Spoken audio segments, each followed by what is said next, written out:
All praises to Yahweh Ba'Shem Yahweh Shai, Ba'Shem Makar Kwadash.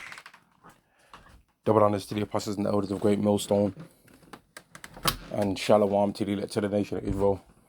This is going to be a lesson talking about how God has already decided a judgment for us going into slavery, right? Because what's happened in this world, right, is that the Israelites went into slavery, the Negroes, Latinos, and Native Americans went into hardcore slavery, man. Was brutalized, had our whole nationality and our culture ripped away from us, right? Started calling ourselves by different names.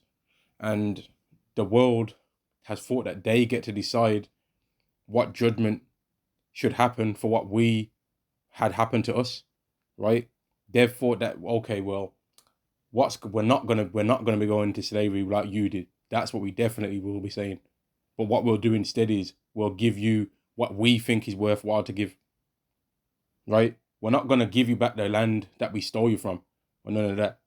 But we're going to just decide what we think we should give you. And we say that we're going to give you SHIT, right? So you're going to be happy with that. That's what the world's tried to do. They've tried to think that they get to choose what's going to happen as a result for what they did to us. And that's not that's not how it's going to be going down, man.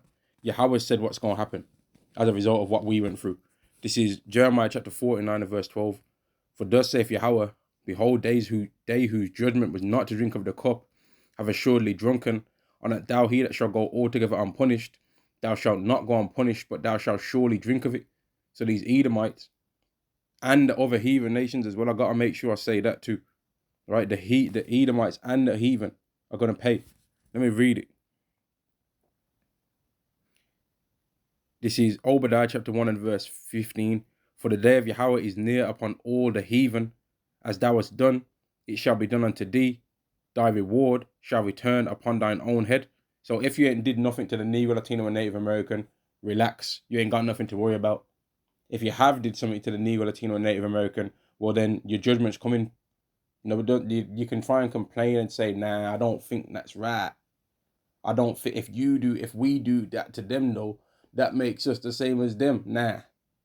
It makes us be doing justice. That's what it is. If they was to go into slavery underneath us, that would be justice because they put us on into slavery underneath them. Right? And what this world wants to cry about the slavery that we speak of. But they actually did it to us. We're just talking about it. They actually did it to us though. When we do it, it's going to be justice. When they did it, it was brutality. And there wasn't no reason for them doing it. We're saying we want to do it to them because they did it to us. And the scriptures back up what we think and back up why we're saying it. Well, the reason why we're saying these things is because it's the blessing that we've been given from Yahweh and the promise we've been given to Yahweh. And it's the patience of the saints. It's for the he that leadeth into captivity to go into captivity. Let's read it. Revelation chapter 13 and verse 9. If any man have an ear, let him hear. He that leadeth into captivity shall go into captivity. He that killeth with the sword must be killed with the sword. Here is the patience and the faith of the saints. So they put us into slavery. So they're going. Now, the biggest joke is for an Edomite to start talking about what kind of reparations and all of this kind of thing, and for them to be trying to talk about what they think the punishment should be, because of course they're not going to say that they should go into slavery. They'd be stupid to say that. And it doesn't make no sense for either the perpetrator or for for anyone from that nation to speak on what the judgment should be, because they're not gonna speak fairly because it affects them. Like when do you ever in this world hear the person that committed the crime? And I heard the brothers from Great Millstone, London, man, they were speaking about this, right? They said, when do you ever hear the person that commits a crime ever speak about what judgment they should receive for the crime they committed? Never. But these Edomites are thinking that they get to do that, and they don't get to do that. They do not get to choose what their judgment is going to be. Revelation chapter 13 and verse 10. He that leadeth into captivity shall go into captivity. He that killeth with the sword must be killed with the sword. Here is the patience and the faith of the saints. So Yahweh has decided what the judgment for what we went through is going to be. They don't get to decide. Yahweh made the choice. All right? Yahweh said that they're going to have what happened to us is going to happen to them. This is Savat chapter 41 and verse 7. The children will complain of an ungodly father, because they shall be reproached for his sake. Woe be unto you, ungodly men, which have forsaken the law of the Most High. For if ye increase, it shall be to your destruction. So there's a spiritual sword dangling over you, Edomites, man. Right? That the more you build up, that's just the higher you raise up yourself as a nation, the higher your fall is gonna be, right? So though you make your nest in the though you make your nest in the heavens, right? From thence will you be brought down, man. You don't get to decide what's gonna happen to you. Yahweh's gonna decide what's gonna happen to you, and He said it ain't gonna be nothing nice. Let's read. Let's read it. Let's read some of it. Jeremiah chapter 49 and verse 12. For thus saith Yahweh, behold, they whose judgment was not to drink of the cup have assuredly drunken. Art not thou he that shall go altogether unpunished? Thou shalt not go unpunished, but thou shalt surely drink of it. So there we got punished. So you're gonna get punished what you did. And you've did a lot more wickedness than we have, man. We haven't tried to change what's written in the Bible, but you devils have, though. You devils have tried to lie about what's written in the Bible, man. You did that.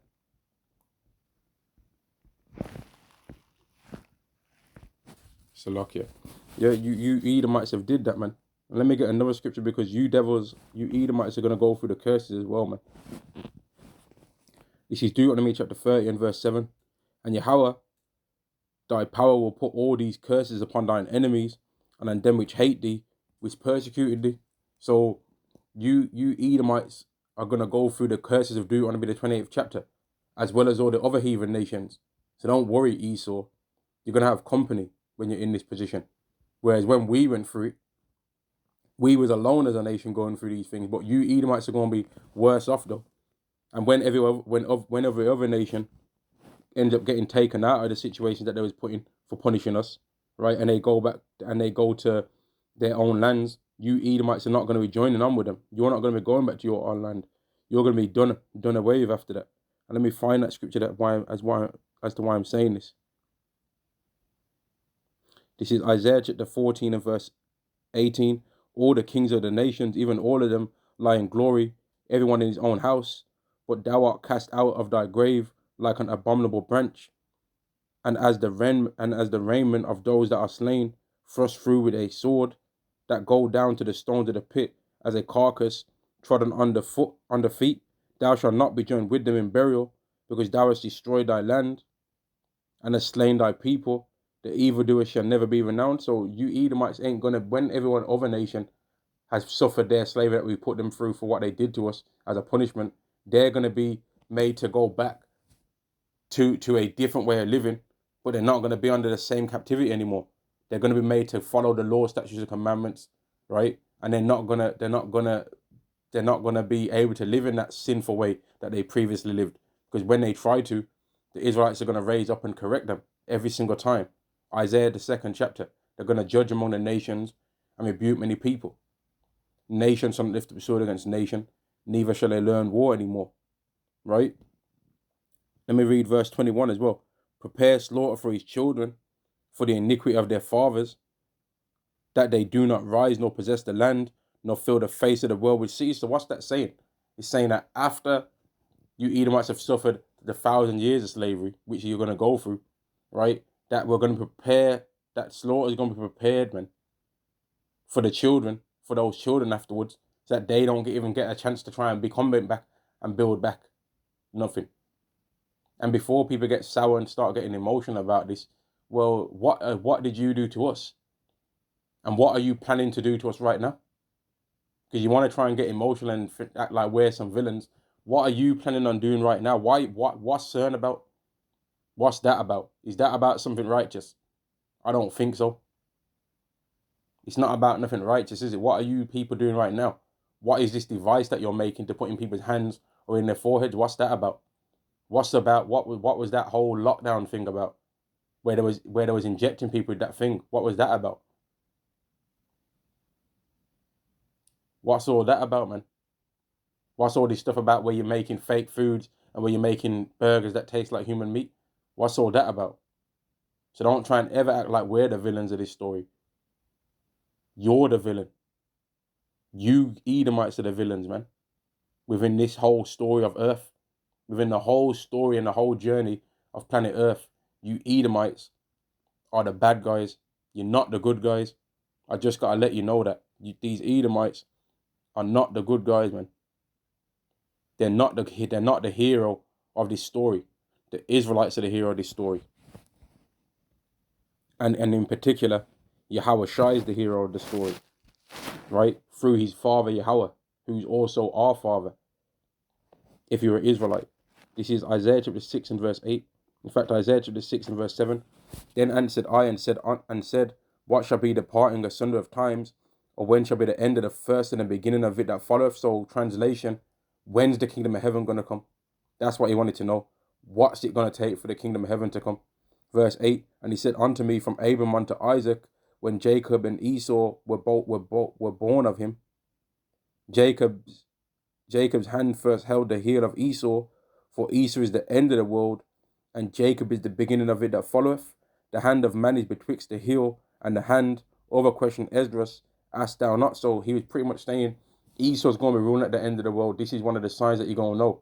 Esau's going to be ruling at the end of the world, right? Because Esau wasn't ruling at this time when this statement was made. If I'm not mistaken, it was the Persians that was in charge of the world, majority of the world, at the time when Esdras was walking the earth, right? But he let him know Esau's going to be ruling at the end, and Jacob's going to take him down, right? And that's where you can read about that also in Daniel, because Daniel had the same visions and was told the same things. Daniel chapter 7 and verse 27, and the kingdom and dominion and the greatness of the kingdom under the whole heaven shall be given to the people of the saints of the Most High. Who are the people of the saints of the Most High? Who are they? Is it an Edomite that's the people of the saints of the Most High? Is it a Canaanite? Is it a Jebusite? Is it a Hittite? Is it an Amorite? Is it a Philistine? Is it a Moabite? Is it an Ammonite? Is it a Babylonian? Or is it the Israelites? Let's see. Let's see what the scripture saith. Psalm 148 and verse 14, I believe it is. He also exalteth the horn of his people, the praise of all his saints, even the children of Israel, a people near unto him, praise ye Yahweh. So the Israelites are the saints, right? And on that I'm going to say Shalom to the elect to the nation of Israel, man. Shalom to the elect to the nation of Israel. All praises to Yahweh B'Shem Yahushai, B'Shem Rakah Kodash, and Shalom to the elect to the nation of Israel. Shalom.